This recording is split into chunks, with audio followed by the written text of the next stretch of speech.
7h-5, la question santé d'Europe 1. Thomas Soto. On sait que Prince a pris beaucoup d'antidouleurs. Il en avait d'ailleurs fait une overdose quelques jours avant de mourir. Et on peut se demander, sans aucune certitude pour l'instant, si cela n'a pas en partie provoqué son décès. Bonjour Dr Kirzek. Bonjour Thomas. Les antidouleurs censés nous faire du bien peuvent-ils nous tuer ?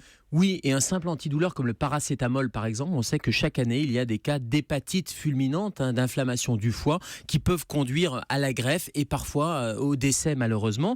Et puis les antidouleurs, il y a aussi des morphiniques, les dérivés morphiniques, et on sait qu'un des effets secondaires c'est la dépression respiratoire. D'ailleurs nous, quand on prescrit de la morphine, on vérifie toujours la fréquence ventilatoire et c'est un signe d'alerte parce que si cette fréquence respiratoire diminue, il y a un risque, c'est l'arrêt ventilatoire et l'arrêt cardiaque. La morphine, on peut être accro à la morphine. Il y a des risques d'addiction avec les antidouleurs ? Oui, il y a des risques d'addiction. Alors, à usage récréatif, alors aux États-Unis, en France, de temps en temps, on avait alerté d'ailleurs dans une chronique avec des adolescents qui détournent des produits à base de morphine. Et puis, il y a un risque de dépendance aussi. Par exemple, vous avez un traitement morphinique après une douleur, après une intervention chirurgicale, ou alors cette douleur va diminuer, on vous opère, vous avez moins mal, mais votre corps, votre cerveau est habitué à ce traitement morphinique et vous allez continuer à avoir des doses de morphine parce qu'il y a une dépendance qui s'est instaurée. Dans le cas de Prince, on sait ce qu'il prenait, on parle d'opiacés. Il prenait a priori du Percocet, qui est une association de paracétamol avec de l'oxycodone. L'oxycodone, c'est un opiacé, c'est un dérivé de la morphine, qui est 2 fois plus puissant que la morphine. Et l'association paracétamol avec l'oxycodone, ça donne une synergie, ça va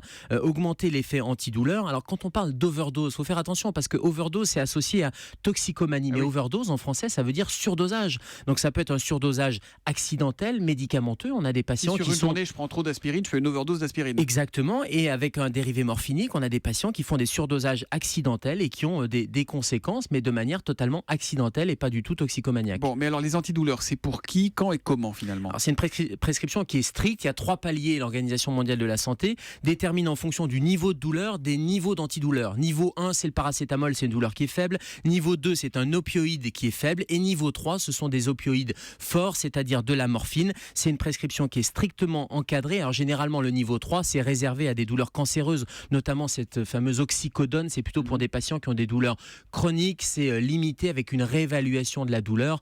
L'idée, c'est de ne pas justement créer une dépendance et de réévaluer avec le plus petit antalgique possible. Mais en même temps, même s'il nous reste une boîte à la maison, jamais en automédication les antidouleurs. Jamais en automédication, sauf le palier 1 bien sûr. Et puis je vous rappelle que la douleur, c'est un signal d'alerte, il faut d'abord traiter la cause. Évidemment. La question santé avec le Dr Kirzek, c'est la médecine sans douleur tous les matins, et c'est à 7h-5 sur Europe 1. Demain Gérald. À demain Thomas.